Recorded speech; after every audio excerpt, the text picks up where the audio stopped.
Good morning, guys. Ayan, good morning ulit. Happy Thursday. Ayan, nandito tayo dito sa may swimming pool. Pakita ko sa inyo kung paano binabacuum ng asawa ko yung swimming pool. Ayan, parang tapos na siya. Ayan, ito yung pinalinis ko yung jacuzzi. Pinagawa ko yung pinalagyan ko ng bagong ayan, yung paligid ng mga taas ng jacuzzi. Ang ganda na kamo. Ayan, papakita ko sa inyo.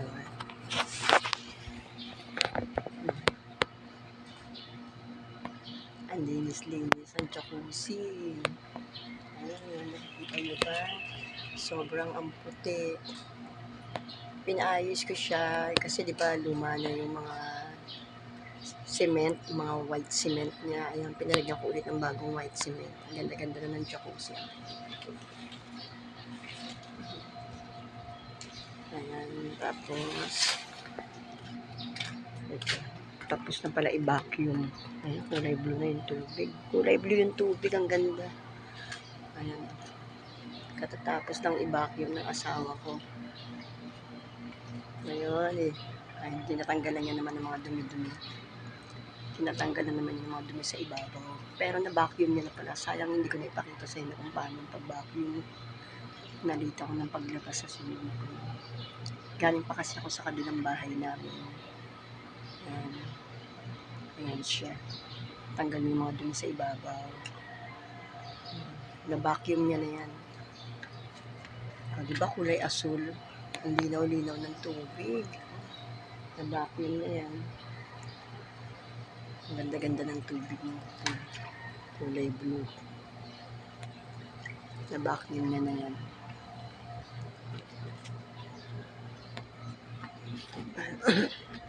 Ayan ang jacuzzi, oh. Ayan ang jacuzzi. Malinis na malinis tignan. Dito tayo. Maaraw ito.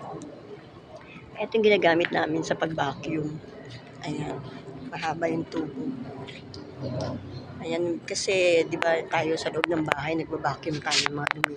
Dito sa resort, dito sa pool, bina-vacuum din yung dumi. Hinihigop niya ng dumi. Ayan yun. Ang pagbabacuum, inaabot din niya ng 3 oras talaga. Kaya dapat umaga pa lang para hindi ka abutan ng sikat ng araw, hindi mainit. Kaya dapat maaga mga 6 or mga 5, para mas mag 5, 6, 7, mga ganun. Ayan, tapos na siya. Ibig sabihin, maaga siya nag-start kanina. Ayan.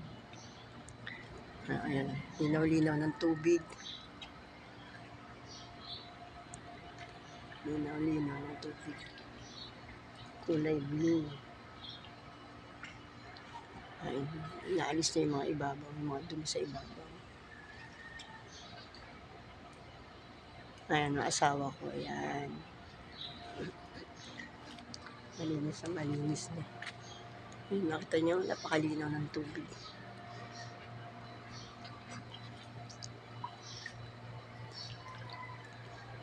Kasi di ba minsan may mga dumi sa ibabaw, mga alikabok, mga hinahangin ng mga dahon.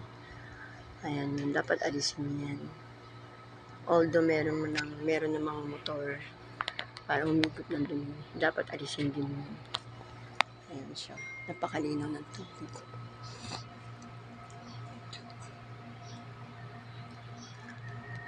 Diba? Ang gaganda ng mga halaman. Namumulaklak siya. Oh, ang daming bulaklak, oh. Ayan. Diba? Ayan yung bulaklak ng mga halaman. Papakita ko sa inyo yung motor ng tubig. Mga motor na ginagamit dito sa swimming pool. Medyo maingay lang, ha.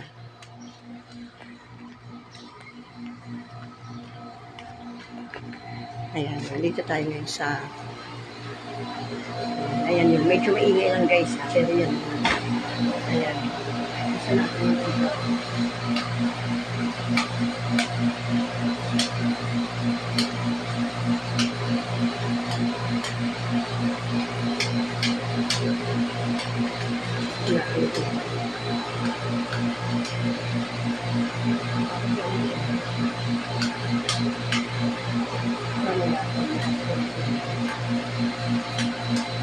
so, hindi, ayun. Hindi ko makita kung saan yung ilaw. O, basta ayun doon. Ayan yung mga motor nito. Nakita nyo?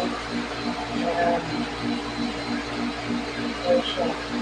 Ano may mga nakabukas, may mga nakasaka. Ang naglilinis ka, ito, dapat ulit siguro. Ito, sabihin, ito, nasa ito. Nakabukas yun. Nasa ganyan. Yung dalawang na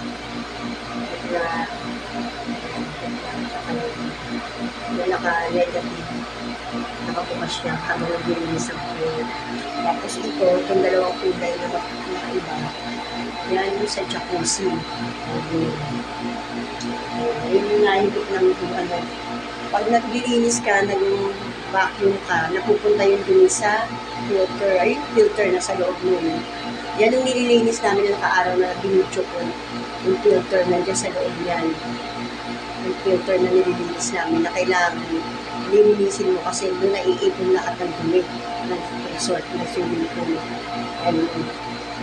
Ayan siya. Ayan yun.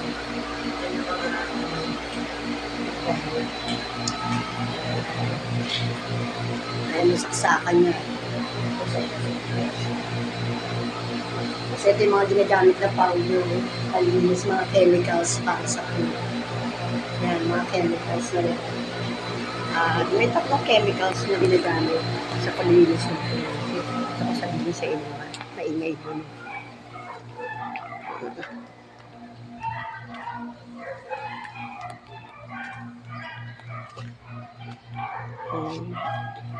Ayun. May mga chemicals na nilalagay sa pool. May tatlong chemicals na nilalagay sa pool. Ano siya, yung DE powder. Una, yung DE powder. Yung DE powder, yun yung ginagamit sa pagbabacuum. Yun ang ginagamit sa pagbabacuum. Yung DE powder. Pangalawa, yung chlorine. Yung after na may maligo or kahit walang maligo, lalagyan mo siya ng chlorine. At yung pangatlo, yung hydrochloric acid.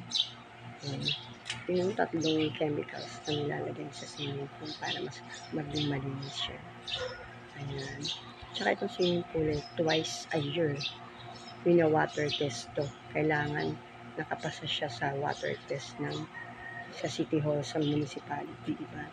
2 beses sa isang taon, wina-water test to. Kaya I'm sure sa lahat ng mga nag-renti namin, mga renti namin na malinis ang swimming pool, ang tubig dito.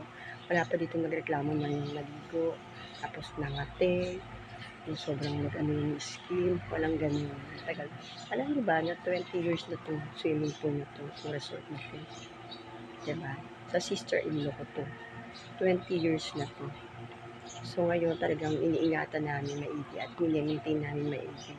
Yung mga sira na mga may konting mga sira hanggat maaari, pinapagawa ko agad. Kaya inaalagaan namin talaga siya. Dahil ito yung pinaghirapan ko ng sister-in-law ko talaga. Kaya hanggat maaari, mini-maintain namin siya. Diba? Ang ganda naman. Ganda na ng jacuzzi. Ang linaw-linaw ng pool.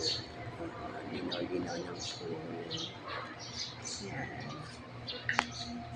Pakalinaw ng pool. Ayan. Pakalinaw ng pool.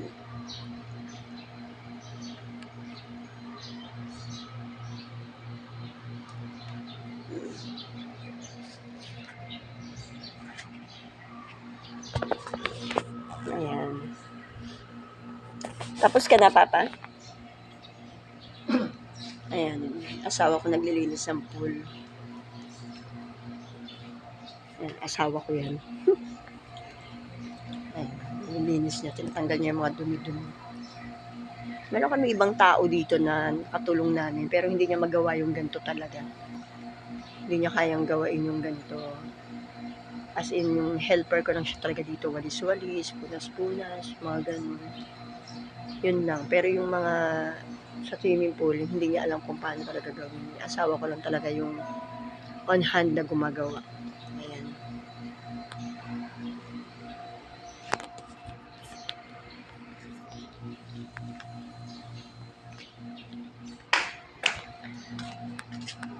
So, Ayun na lang muna guys. Diyan na muna kayo. Meron pa akong gagawin iba. Maaga kami ngayon papasok sa barangay kasi may kailangan kami puntahan.